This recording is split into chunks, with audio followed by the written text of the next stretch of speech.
Hi, Robert. Can you tell us a little bit about yourself? How long you been in Charleston? Sure. I am a kind of hyper-realistic, surreal oil painter. I'm 44 years old, and I've been in Charleston running a gallery with my wife for about 20 years. We actually just celebrated last Friday our 20th anniversary, and we got here about 21 years ago, fresh out of college. We knew we wanted to be artists, and we basically traveled down the East Coast.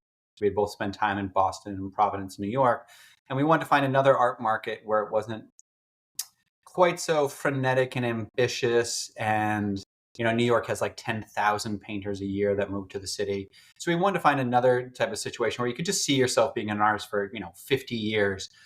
And when we drove down the coast and we found Charleston, and this tiny little city that happened to live off of art, food, wine, music, and hospitality, and it kind of moved at the pace of vacation, we were like, this is it. It was almost instant that we fell in love with the city. And no more than about a year and a half later, we were opening the doors to our first art gallery.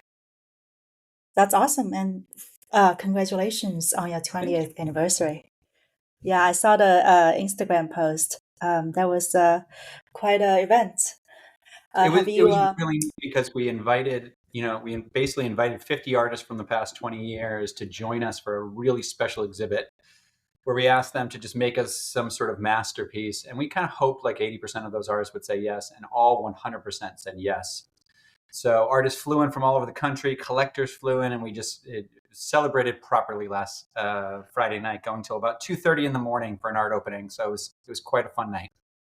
Wow, I wish I was there for that. It was fun. There was no doubt about it.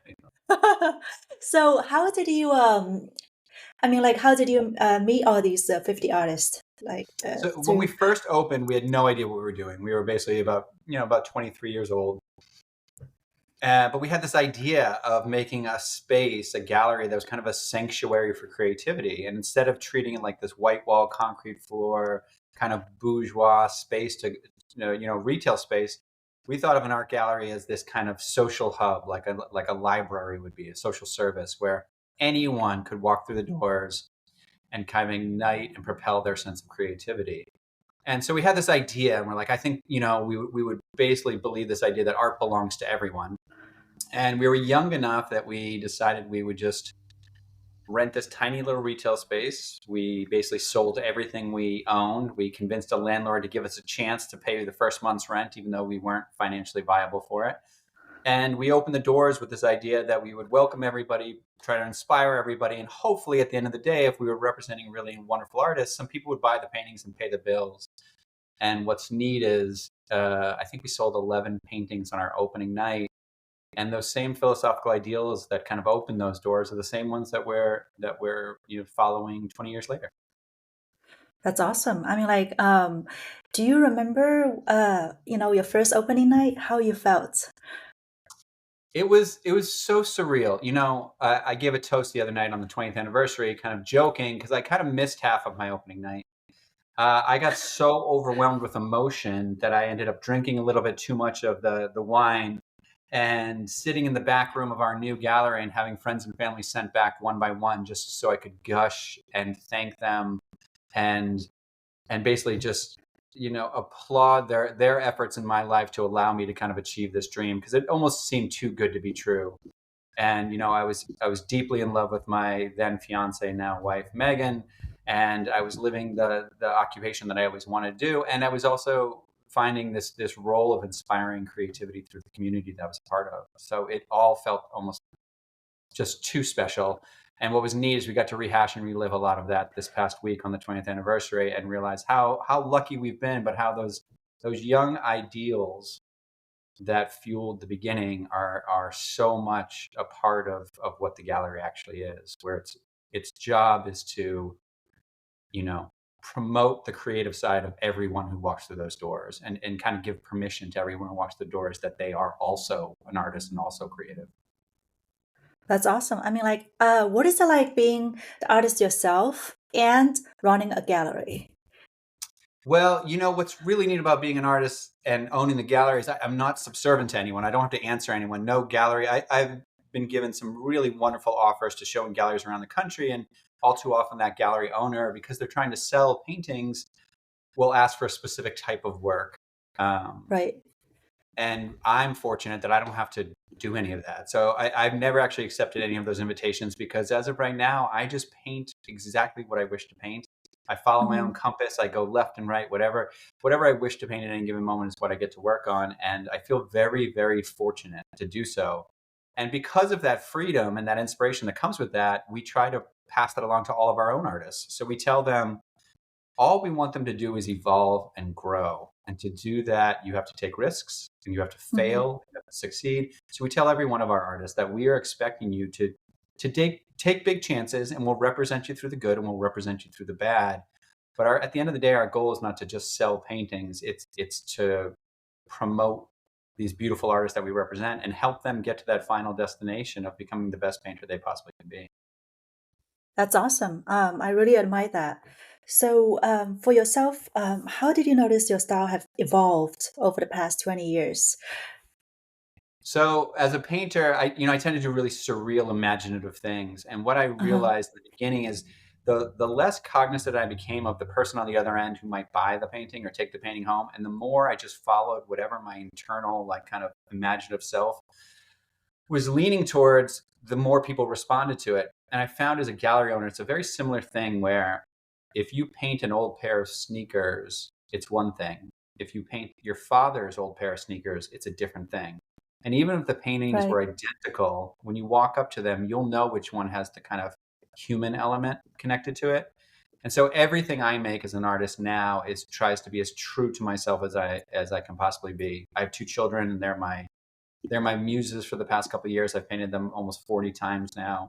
And it's fun because I let my imagination just go as far as it possibly can and then try to turn that into some visual representation. But it's neat. It's almost like the older I get, the younger my mind and spirit gets when it comes to the things that I paint. That's wonderful. You're always a child at heart, right? For Exactly. artists. Yeah, Yeah. that's the most precious thing.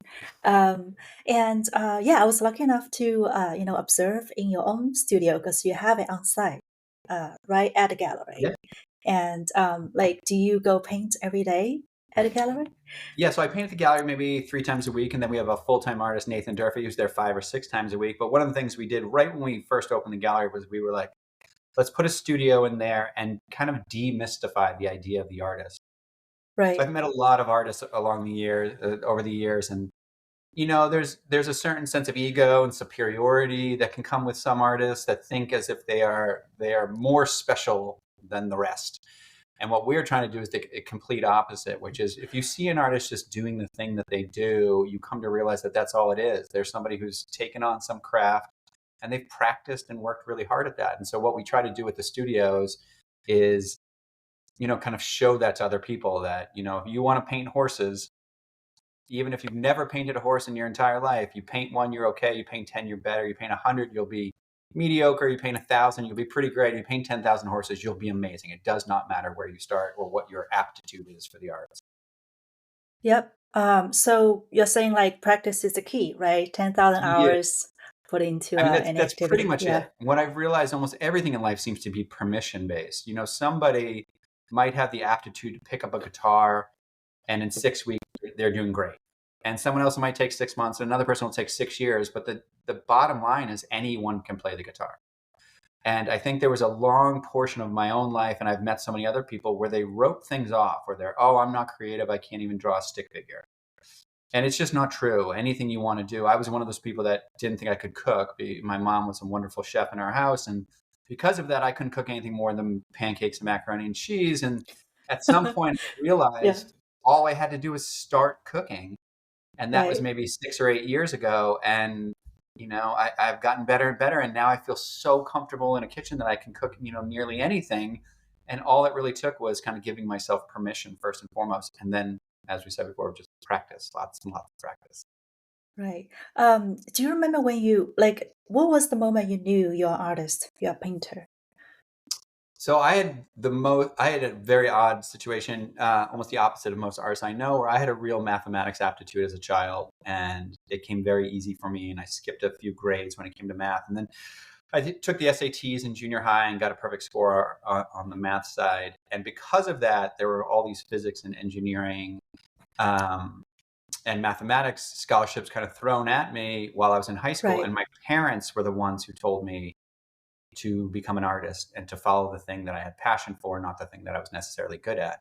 So what really happened was when I was a kid, I just realized I really liked drawing. I just wasn't necessarily gifted with it. And Right. so I just kept drawing and drawing and drawing, but I knew it was the thing that brought me joy. And so at some point in my life, around that time, I recognized that my parents were right, and they had pushed me the entire time to, follow the thing you have passion for, because you won't feel like you're working. And that's been the case for the past 20 years. I feel like the luckiest person in the world, in where when I want to paint elephants and tigers, I'll travel to Thailand to spend time with elephants and tigers for work. And there's not many occupations I could think that would bring me more joy than the thing I get to do, where I get to just use my imagination on a daily basis. Yeah, that's wonderful. And I mean, like, what do your parents do? Are they both artists as well? They are not. They're both highly creative individuals, and Mm, I attribute more the gallery to them than the art side. They're both creatives right. in their own right. My father was, a finished carpenter. My mother was run small magazines and been kind of in advertising. But the thing that they did on the side was they had a small little beach club. It was like a mother's beach, where you had like picnic tables and buoy lines and water slides and a little basketball court. And it was this little summer business where families would come and they would fish in the creek and go to the snack bar and take swim lessons. And the buoy line was made out of milk jugs, and it was very campy. And at the same time, it was one of the most pure social spaces where people shared their memories and their lives together. And I grew up in this space with about 200 families that would come to basically my house. We lived on a lake, and they would participate in this little beach club. And what I realized there was that was the gift my parents had. It was facilitating other people connecting. And they gave me an environment to grow up in that was as pure spirited and, connected to nature as it gets. And so when we opened the gallery, we kind of used that as our model, where we didn't want it to be aristocratic. We didn't want it to be elitist. We wanted it to be a space that invited absolutely anyone to walk through those doors and feel as if they belong. That's beautiful. Thank you for sharing that. Hmm. And so, did you learn all your techniques at school? You went to where did you learn art? I went to Rhode School of Design, which I loved. It's an amazing school. And what really happened was I had some great professors, but I came out of RISD learning that, like we had mentioned before, that it's time above all else. They basically beat it into you that if you want to be an artist, you have to dive in wholeheartedly. And unlike just not so dissimilar than a doctor, you're not going to go to a medical professional that spends 4 hours a week practicing medicine. You want someone who's dedicated their life to medicine. And what they really helped me realize was, if you want to be an artist, one, you have to put the time in, and two, you have to have an original voice. And so what was really Right, nice about art school is that I thought being an artist was learning how to draw something really well. And mm, what they basically showed you was being an artist is learning how to be vulnerable and authentic and share yourself and your own mm, vision, your own story, your own point of view. And so that was a big opening for me, of recognizing that the person who can make something look the realist was not necessarily the greatest artist in the room. The greatest artist was the one that who provoked something in others. And I have right, found, as the years go by, to do so, you need to share, that deepest part of yourself. right. Wow, that you know what? That struck something in me, as you're saying. And when did you find your voice, your own unique style? I had a neat moment actually in college, my junior year. This wonderful teacher named Holly Hughes uh, would bring practicing professional artists from New York to come critique her students. And so what was great was 10 artists would come from New York. And unlike um, teachers and academics, these artists did not care about your feelings or who you were or how you were progressing or anything like that. They were practicing professional artists, and they were going to give you a truth. They were going to tell you what they actually saw. And so when we had our junior year kind of roundup, and I'm starting to approach the finish line of art school, I thought I was the greatest, gift to the art world, because I was so talented and I was so good. And I thought these artists were going to come down and just fawn over my amazingness. And what happened was basically the complete opposite. They looked at what I was drawing, and what I was basically doing is just drawing things well. And they said, I don't think you should be a painter. I think you should be an illustrator. You should work for somebody else. You have talent, but you don't have any original point of view. So I think you should give up and you should go back to the drawing board. And it like broke me down. But at the same time, it was the most beautiful gift because it made me realize that everything I was drawing, I had no emotional connection to. I was just painting and drawing things well. And so my very next painting was of my then girlfriend, now wife, Megan, and our new puppy. And I did a portrait of her holding this puppy, and they were both staring at a paint tube that was stuck to the canvas. And that represented me. And it was kind of like this family portrait. And that in that very first piece, it opened up everything. It made me realize that the voice you're going to share has to be your own. And you're never going to listen to a musician that sings of heartache who never experienced heartache. Like the ones that get you, the songs that will break your soul wide open are the ones where somebody really experienced something and chose to share it. And so from that moment forward, I decided I would share anything and everything that was going on in my life. And so I started sharing the hardships of having a family that dealt with mental illness, and I started sharing the joy that was, the friends and loved ones I had in my life that promoted joy. And what I realized was my painting started becoming kind of a visual journal of time spent. And I could use surreal ideas and magic and interweave that into this journal of life. And the paintings would almost be kind of somewhat larger than the actual experience, and would go into that realm of surreal and fun and magical. Yeah, it's awesome. So how did you like? I mean, Rhode Island School of Design is very prestigious and hard to get into.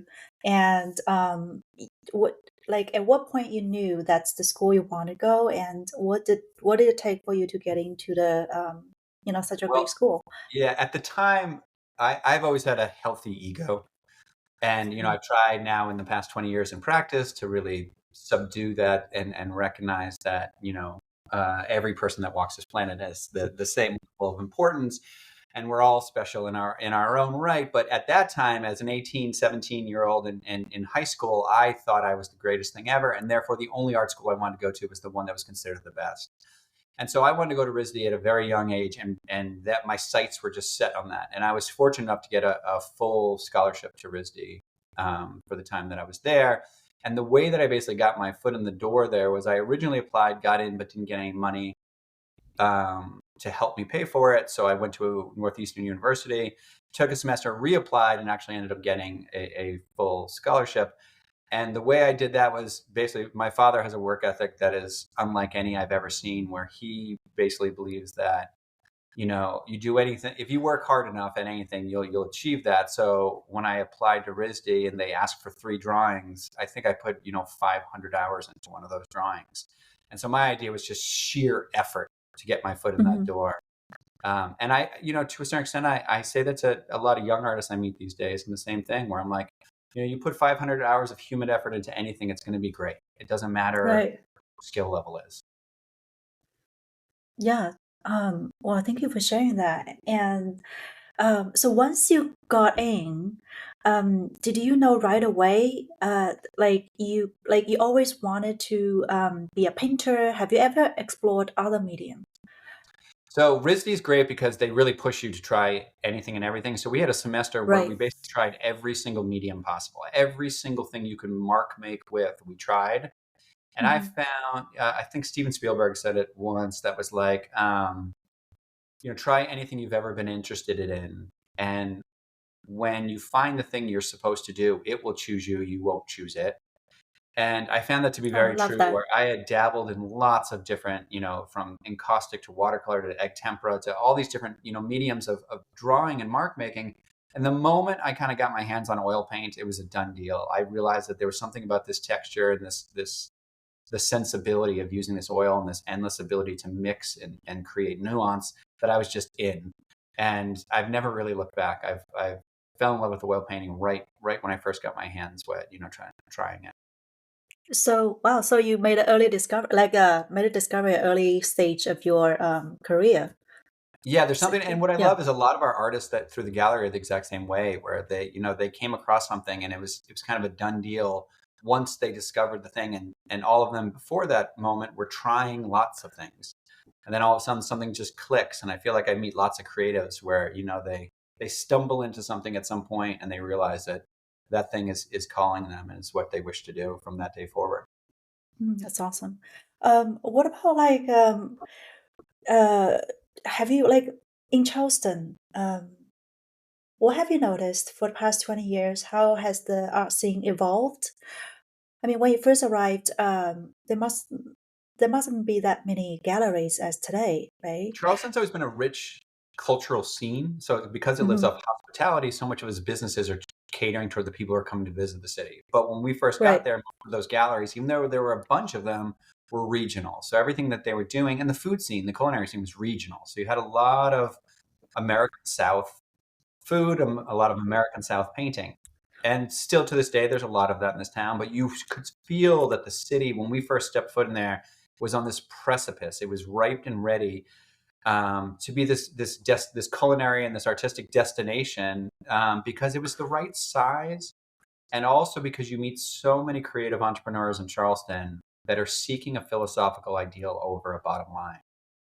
So instead of this frenetic energy to succeed via the dollar, people were trying to succeed via something that felt really rich in experience. And you find all these people in town that I realized when I first got there that were enjoying their life. They weren't at the grind 24/7. Instead, they were spending 5 hours at a restaurant on a Tuesday afternoon in flip flops, having the meal of a lifetime just because, or going to the beach just because. And I started to realize there was this really neat thing in Charleston where the commodity didn't seem to be the dollar, but rather time and right.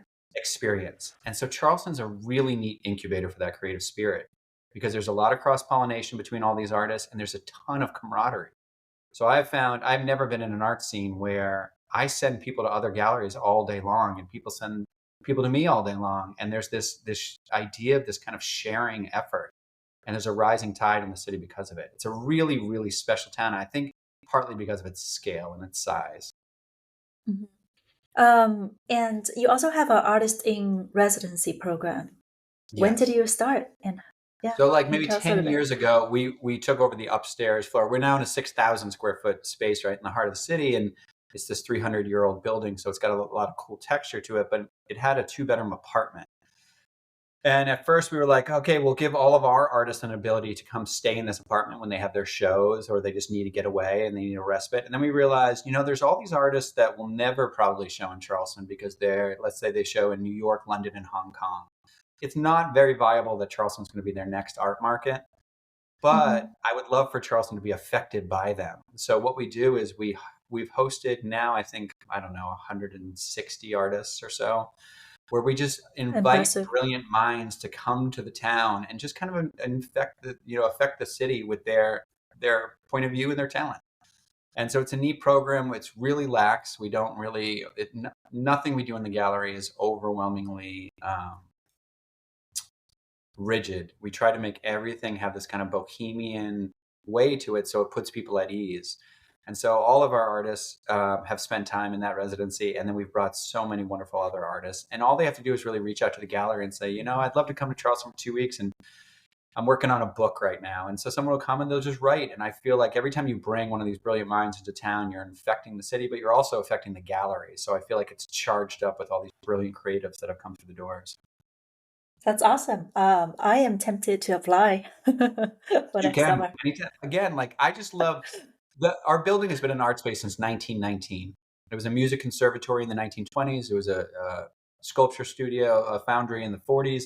It's been a visual art space since the 1950s. So when you walk in those doors, it really is baked into the walls, and to the point of where when we took over the space, and we're going to paint the entire space, which again is about 6,000 square feet. We had about 50 friends come over and we graffitied all the walls with positive affirmations and then rolled the paint right over the top of it to literally try to bake it into the walls that this would be a safe space and an inspiring place and a place that didn't that kind of opened channels in others to make them realize that they are allowed to be creative as well. Amazing. And you also have a swing in Yes. the middle of the One of the gallery. one of the things I love about the gallery is we have all these little things we want to do that showed people we had no it wasn't about selling stuff. And so the Uh-huh. very first thing we put in the gallery was the swing. My wife grew up with a swing in her living room. Her father had installed it, in the middle of the night one time. And it was the talk of her childhood to have this swing that was going through her living room. So it was the very first thing we added to the gallery. And it's amazing how many people actually refer to us as the gallery with the swing inside. But we also have a Yeah. giant elephant statue walking on the ceiling upside down. We have a glass eye hidden in a wall. We have these a levitating little ball bearing. And then we have things like a rock stacking table upstairs where we allow people to make little stone sculptures. And we have a sketchbook program that I'm really proud of where we hand a sketchbook to every child that walks in the door for free. And we've handed out now 5,000 of those sketchbooks. That's awesome. So you have another artist that also has the studio on site, and Yes. yeah, Nathan, I think it was his exhibition that I went. It was yeah, it was the opening, and I just stumbled upon it. I was on my way to like the hotel right next door. They have like it's like our hotel, Yep. The and Vendu. yes, yes, that's right. And so yeah, it's a very good location. And I was like, I saw so many people like going, and I was like, oh wow, what's going on? Yeah, so that's how I discovered Well, and that your artist gallery. is one of Charleston's absolute like gems. Nathan Durfee Hmm. is his name, and he is this whimsical master where his paintings almost come off at first glance like childlike Yeah. illustrations. But when you get up close, they have so much content, and he's this brilliant painter. But he's also a bit of a unicorn in the system where over the past 20 years, I feel like I've looked at tens of thousands of artists, and no one reminds me of what he does. And Hmm. so we wanted to give him a studio because one, his verve and character and personality is about as charming as it gets, but also the work that he makes kind of inspires people to realize that like you're still allowed to be childlike as you get older. And you're allowed to have fun and you're allowed to inspire through hard work and effort. You can still utilize things that bring us a simple joy. And so he's a really neat artist to have in the gallery. He constantly inspires children and adults alike. And we joke that the youngest collector we ever had in the gallery was 9 years old, and he saved for a year to get one of Nathan's paintings and ended up going off to art school years later. And the oldest collector we had was a 96-year-old woman who shuffled around the gallery for 2 hours. And, out of the 20 some odd painters we have in the gallery, she ended up leaving with a Nathan painting. And anybody who can speak to a 9-year-old and a 96-year-old is a special character. Absolutely. And I remember, yeah, I was talking to you about one of his painting. It was like a pink elephant, Yes. right? Like a fly. Yeah. Well, and there's something really neat. So Nathan will use all these. So that elephant, Michael, every painting Michael's ever been in, this giant, heavy set pink elephant, he's attempting to fly. And so what's neat about Nathan is this ongoing storyline that has lasted, nearly 20 years now of all these characters Hmm. that come back. And I still remember I share this anecdote, but he did a whole show of this little white dog who knit an entire cardinal costume of red feathers, and would sit in the trees and play musical instruments because this little dog actually saw himself as a cardinal, not as a dog.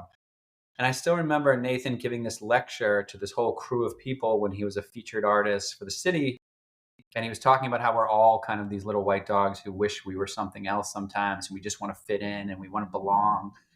And I saw all these people getting teared up and emotionally like affected by this idea and by these paintings. And what I love is, again, it's a little white dog with a little red feathered costume on playing musical instruments up in that tree, and yet it's hitting people in that really deep space and provoking emotion. And I'm like, that's about as good as it gets when it comes to being an artist, where you're using this joyful voice and yet you're really affecting people in a positive way.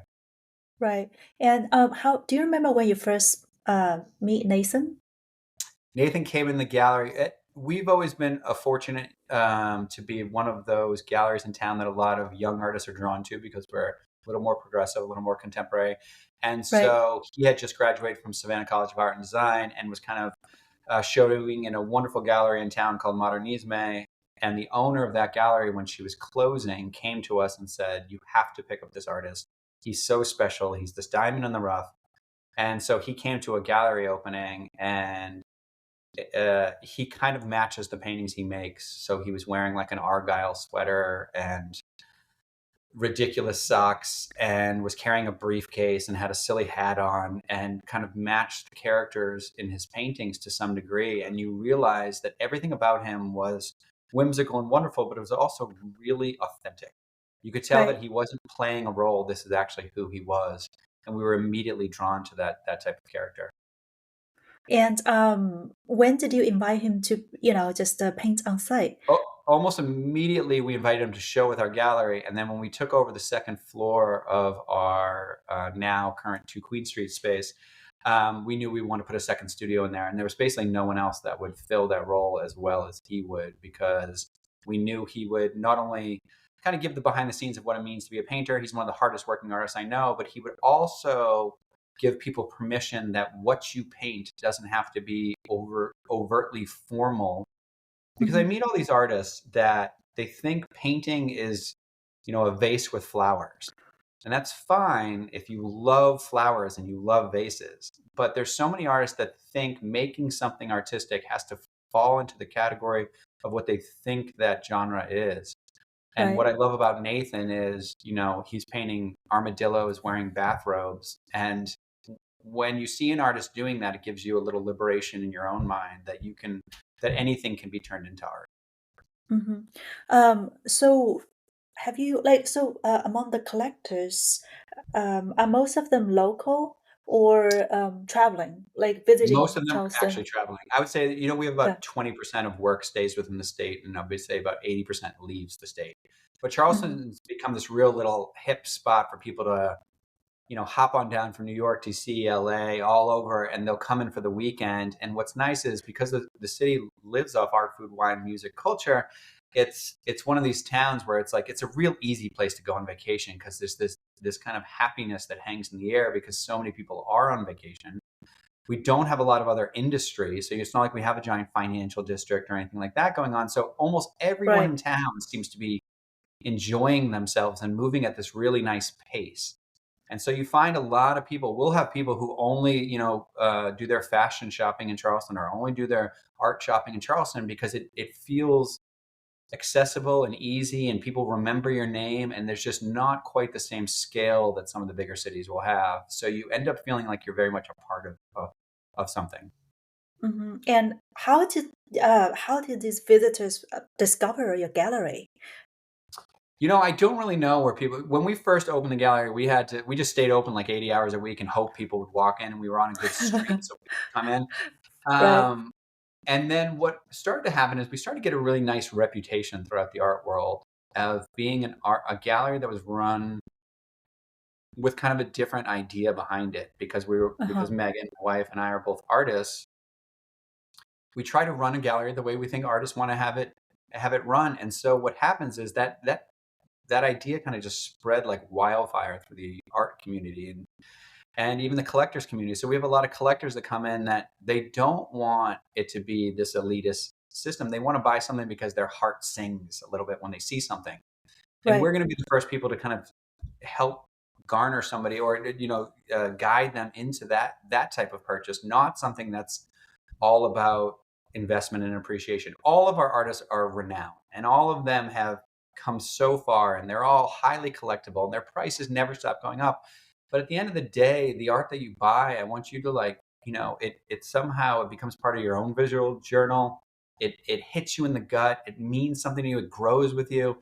And so those are the collectors that we try to foster. And we've found a lot of people that will only buy art from us now because they Hmm. feel like there's a little bit of extra something in there, and it's not just about status.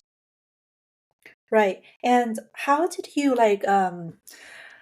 I mean, like when you first started, what was the marketing So in the tools for beginning, we were you? just kind of this guerrilla style, because I went to design school. I mean, I've been working on Photoshop since Photoshop was developed. So in high school, I was working on Photoshop basically one.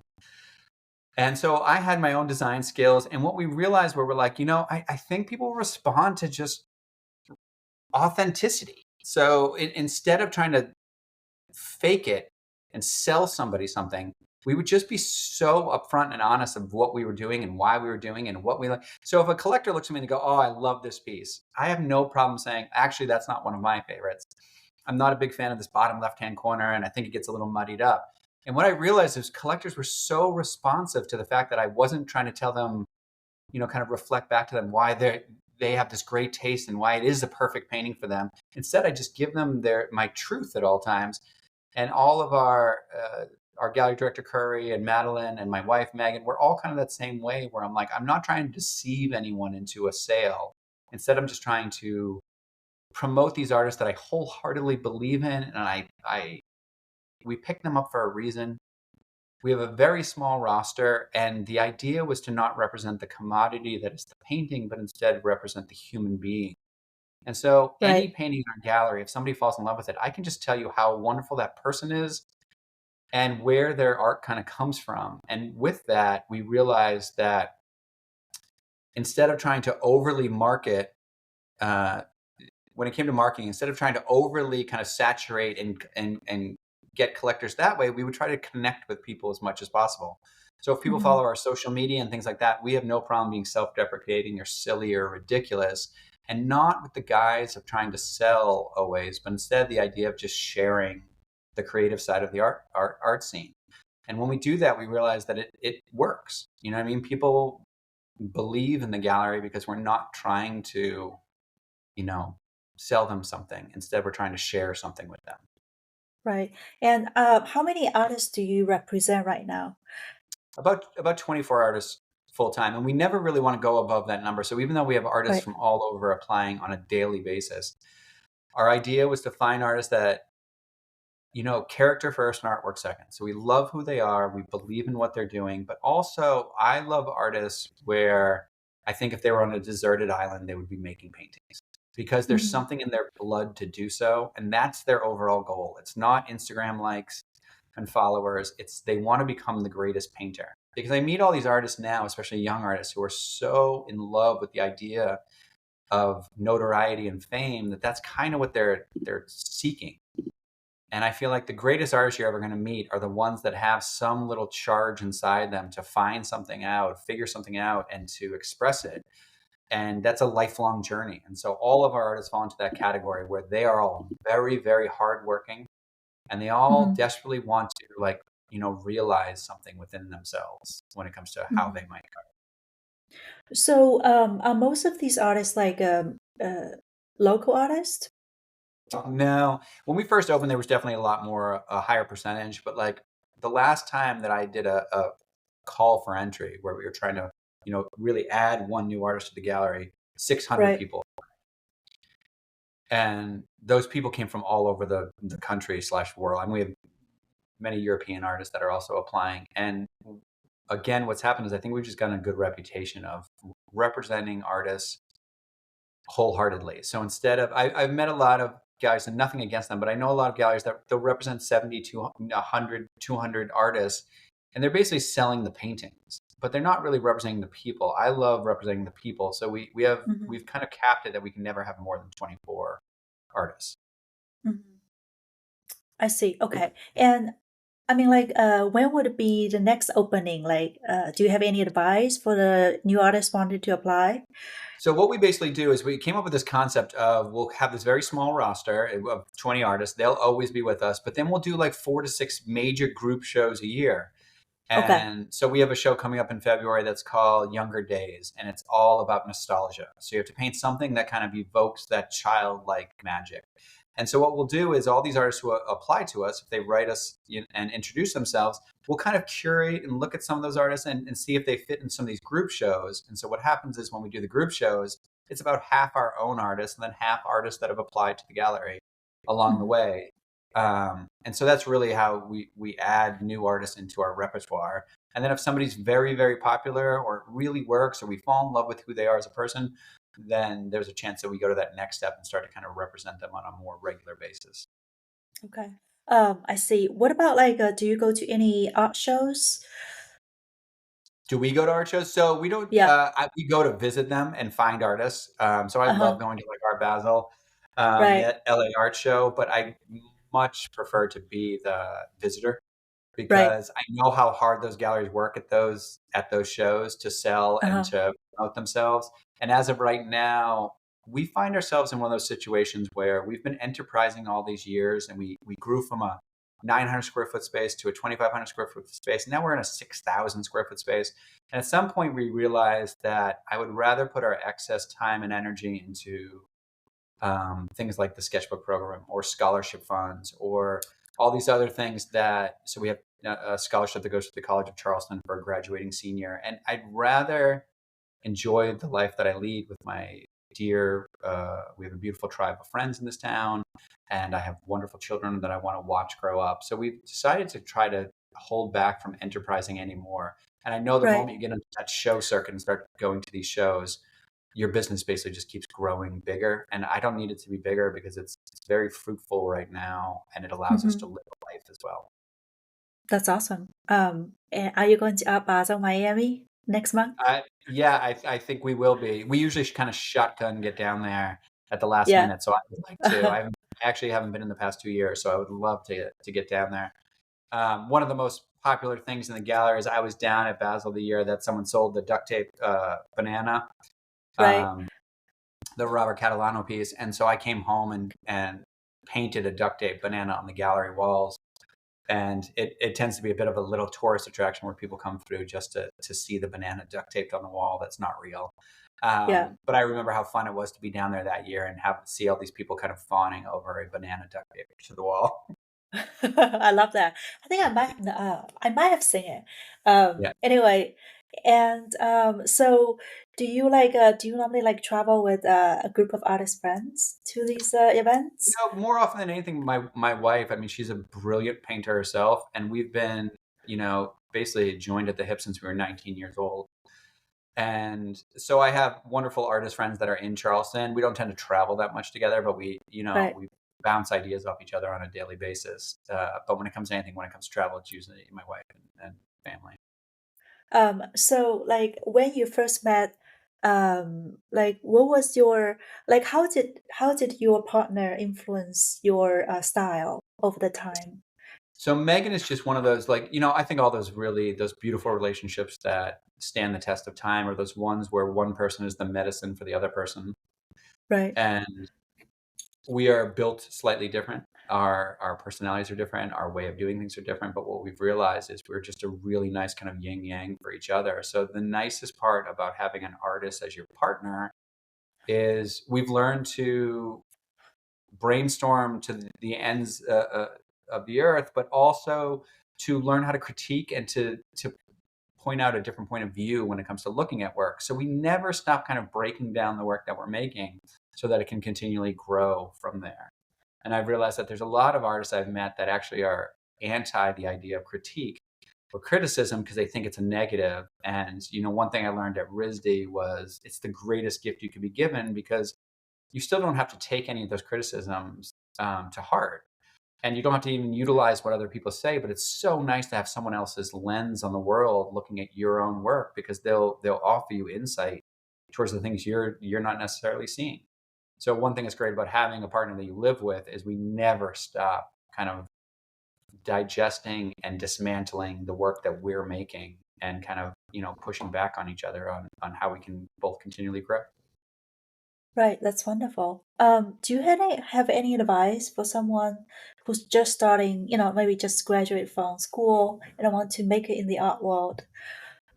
My biggest advice is always work. It's just work and work and work and work because with every finished piece you've drawn out something new, you've learned something. Even if it's a failure of a piece, you've learned something throughout that. And then the biggest one for making work that's going to affect others is you have to put yourself out there. So I Hmm. always say, like, if you're secretly the darkest person in the room, make those dark, creepy paintings. And if you're secretly the funniest person in the room, make those funny paintings. But like, don't hide behind skill or technique, because at Right. the end of the day, the reason somebody else's knees get weak when they look at your work is because you drew something out of them. And to do that, you really have to put yourself out there. And so I tend to be a really overly optimistic, gregarious person who likes bright colors and imagination and goofy, kind of cheesy whimsy and things like that. And so I try to be that painter.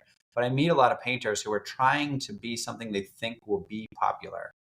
Right. And I find you'll never be popular unless you are who you actually are.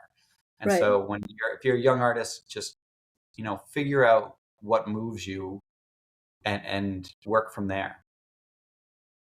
That's wonderful. Yeah, it's beautiful way of putting it. Just be true to yourself, right?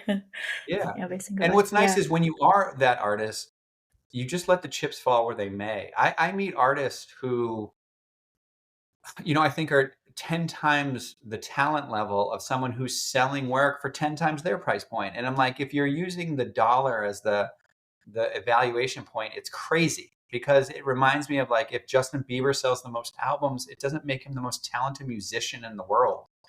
And there's Mm-hmm. probably somebody who's never been heard of that has a voice that will crush anyone else on the planet, but they just didn't happen to fall through those channels that gave them the luck and the circumstance that let them become famous.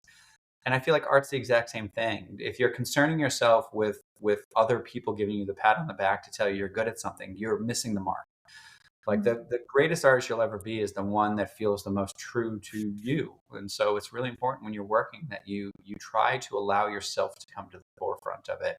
And then what's fun is if you do love armadillos and it's your favorite creature on the planet and all you do is paint armadillos, the other armadillo enthusiasts of the world will find you. And That's right. and that's something that's kind of wonderful in our day with the advent of social media and the internet. There's this person out there that will think you're the greatest thing that ever happened to the art world if you put yourself Mm-hmm. out there because they'll connect to that thing you shared. Mm-hmm. And so have you stayed in touch with your classmates from school? I mean, like, how they're doing? Are they still doing arts? I've actually stayed in touch more with high school friends. I actually represented in our gallery my high school art teacher, which was kind of fun to have him on our walls, Oh, 20 years later. Um, interesting. RISD was different because RISD, even when people are looking to art schools, I will sometimes recommend Savannah College of Art and Design, SCAD, because it's a really happy place to be an artist. Uh-huh. RISD was kind of like what I was speaking of before. It was very ambitious. And so there was a Right. ton of ego. And Uh-huh. so friendships were harder to come by. You were almost cordial with people, but I didn't really build a ton of dear friends in college because I feel like we were all in competition with each other. And I didn't love I that. I see. don't think that's necessary. I think it's the system that we've built, but it's not necessary to be so competitive with one another. Nobody wants to tear down their neighbor. At our heart of hearts, when we Right. were born and brought into this world, like we want to be connected to community. And it feels so much better when you are. And so that's why I love Charleston because everyone kind of supports one another. And you sometimes when you're down, all I have to do is look around and I'll feel lifted once again just by the people who surround me. Right. And one thing I've noticed that a lot of artists will tell me they learn the most from their peers instead of from, just like class. Yeah. So I mean, yeah. there's one of the greatest things was about art school was that you were just surrounded by other young, ambitious, excited artists who were trying to do their thing. And so you fed off of each other the whole time. And what was hard when I got to Charleston originally is no one would say a negative thing. Everybody wanted to just pat you on the back and say, "That's beautiful. It's beautiful. I love it. It's great. It's beautiful." And what I realized was how much I actually miss somebody just telling you what they actually felt and thought. And that's why Right. Nathan, that artist in our studio, in our gallery, is so wonderful because he does not hold back. He is not mean spirited, but he just tells you his truth. So you'll show him a brand new painting and he'll be like, "I don't really like it." And it's so refreshing because he's not saying that with a critical eye or a mean spirit. Instead, he's just telling you that he doesn't respond to the thing you're doing. And it's so refreshing because it's just truthful with a nice edge to it. So I do think artists definitely benefit from having a great set of peers surrounding Uh-huh. them. And it must be very different from when you were in New York, right? You spent a year there after you Yeah, I graduated. mean, again, I think New York is one of the most beautiful meccas for the art world where there's a reason we all travel there to see things because it's an endless supply of creative output. And at the same time, the infrastructure there, again, 10,000 painters moving there, every gallery is already chock full. So what I watched was a lot of friends from RISD who headed off to New York and were so invested in this race for attention And so there was Hmm. all this politics and all these networking, whatever. And I'm like, well, you stop focusing on the art, and now you're focusing on the politics of getting in someone's favor so that they'll put you on their walls. And it's just not how I see the art world. Like, I think art is like music. It's democratic, it's big, it's beautiful, and what's good is good. And there's no need to, I don't think you should be participating in this giant political system to get ahead. I think you should Hmm. be focusing on the thing that you love to do and seeing how far you can travel down that path, and then seeing what happens at the end of it. And so Charleston's a really healthy place for that regard. And again, there's so many people, like our gallery hours are 11-ish to 5-ish. And I'm like, I Hmm. don't know a lot of places that can put a little ish on the end of their hours. And that's so that we can arrive late because had a late night the night before. You leave early because friends are going to meet at the beach. And there's something really wonderful about a city and a culture that kind of promotes this idea that experience is as important and as valid as anything else. And so it's not about just your business succeeding via the dollar. It's your business succeeding because it affords you an ability to live a life that feels rich and pure and full. That's wonderful. Which neighborhood do you guys live in right now? I mean, like, what kind of neighborhoods have you lived in since you moved to Charleston? So in Charleston, we actually came down here. We moved into a little apartment because we were straight out of college. And then we bought a house in 2005. We were 25 years old. We had no money. We bought like an ugly cat lady house in Mount Pleasant. And that was really for dollars more than anything else. Downtown Charleston was about $1,115 per square foot. It was one of the most inflated real estate markets in the country at the time. And the suburbs were nothing. They were $100 a square foot. So it was a really big Right, difference. And so we bought this house that had this, a hair salon in the garage, which we saw ourselves in a studio, and it had, almost a half acre of land, so we could have space to have dogs and kids and this. And we thought it would just be our starter home, but then we changed every little tiny aspect of it and made it the home of our dreams. And we've been in that house ever since. I'm about a mile from the beach, which is just so nice. We can go there on a daily basis, bring our dogs, our kids, and whatever. And I'm 7 minutes from downtown Charleston, so it's a really nice little spot.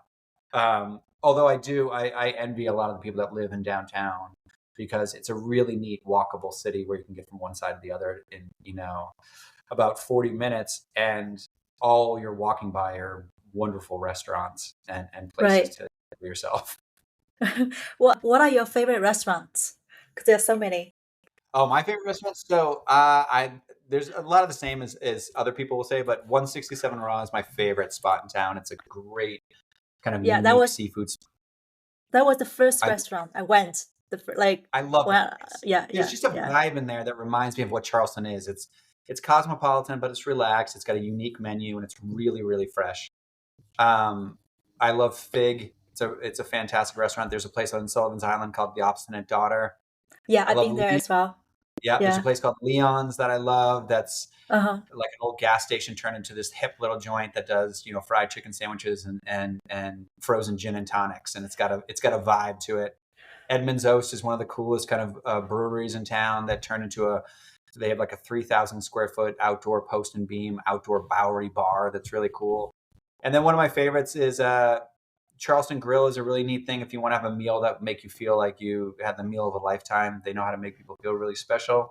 And there's a Greek restaurant called Stella's um, that I would swear has like a 300-pound Greek grandmother in the back cooking for everyone. Because when you walk in there, you just feel like you're part of like a family, and I really like Right. that vibe. That's awesome. What about cafes? So there's so many. There was a little place called Crew Cafe that was actually like my favorite. Harkin is a coffee shop down the street that's also like a little Yeah, bakery cafe that is hands down gets all of our money because we yeah. love the vibe in that place. I love that it's female owned and operated, and it, Oh, it I did just not has know that. yeah, Yeah, it's like the warmest place in town. I I love love that everything. place. Yeah. And they do things like they'll have like a tea time cookie. It's sweet tea and dried apricot oatmeal cookie, and it's like the greatest tasting thing. But it's also unique enough that it's not something I've had anywhere else. And so I really enjoy that spot. Yeah. So they have a sister cafe Yeah, the actually. Harbinger.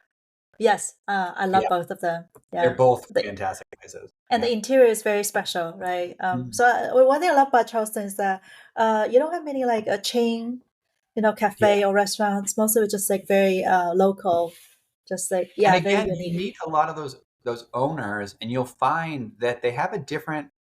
They're not trying to expand and franchise and become bigger and make more money and whatever. It's like they're trying to like do something that becomes part of the community, like a role in the community. And when you have a lot of those around, it just makes you realize that everyone's compass and North Star is different. It's not people trying to overtly achieve. It's like people who just want to a full, rich life. And it's a really nice place to find yourself because again, you don't get caught up in this feeling as if you need to be more than you already are. And so there's Right. a lot of gratitude that floats through the air. And I love that part of Charleston. Yeah. Just like being content Yeah. of what you already And have, and right? realizing that life is going by, you might as well sit back and enjoy a part of it. Lovely. So what would be your next opening? So our next opening is Casey Collins, who's a lovely local painter who Uh-huh. makes these really kind of almost meditative landscapes where there's not a single hard edge. She uses what looks like kind of a woman's blush brush and softens every hard line. So even if it's a horizon line looking out over the ocean, it's so softened that it almost looks like it's starting to blur out. Mhm. But with that, when you look at her work, it just takes you down a notch. So if you're having an anxious or frenetic day, you'll end up finding yourself kind of calmed just by looking at what she does. But it's neat. We try to kind of go back and forth between giant group shows and then solo shows and kind of giving our artists a chance to kind of shine. But we have a show every first Friday of every month of the year. Oh, wow. Okay. So it's like every month instead of Yeah, every six we weeks. try to keep the gallery Awesome. really fluid and moving. So even when it's a mid-month, I'll rearrange, nearly of the 400 paintings that are on the wall. I'll just keep rearranging because I love the idea that if someone comes back and even if it's only been a few weeks, the place feels fresh once again. Because we always Right. wanted to have a gallery where people could come in, multiple times. So we have people bring in a cup of coffee or a laptop. They'll do work. They'll read a book. They'll have a meeting. They'll whatever, and they'll just come hang out in the gallery. And we always wanted to be one of those social spaces like that. That's wonderful. And so in New York, it's every 6 weeks, every Thursday, like on a Thursday night. Is there something similar in Charleston? There's like an Yep. So art night. First Friday of every month. And what's Okay, I see. crazy about an art walk in Charleston is, I spent a lot Uh-huh. of time in New England doing these type of things.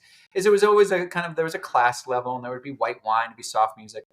And in Charleston, we'll serve 600 glasses of wine, and the place is alive. It is hopping with every walk of life, and you'll see somebody in there with cut off jean shorts and flip flops, and you'll see somebody in there with a tuxedo. And so what I love about Charleston's welcoming nature is even on those art walks, it's not one class, it's not one type, it's every type. And we try to Hmm. roll out that red carpet for everyone so they know that they're supposed to be there and they belong there on those nights. That's great. And so for those who want to apply to the residency program, do you how do they apply?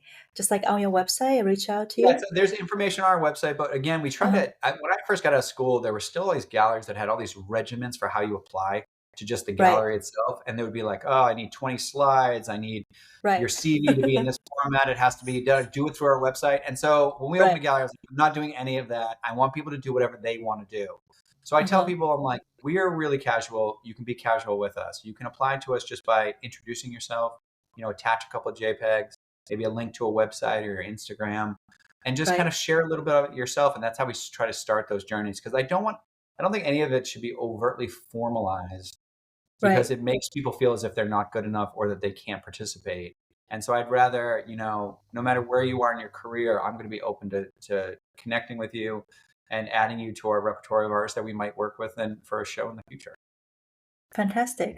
Well, thank you so much, Robert, Of for your course. time. Thank you. Yeah. Yeah.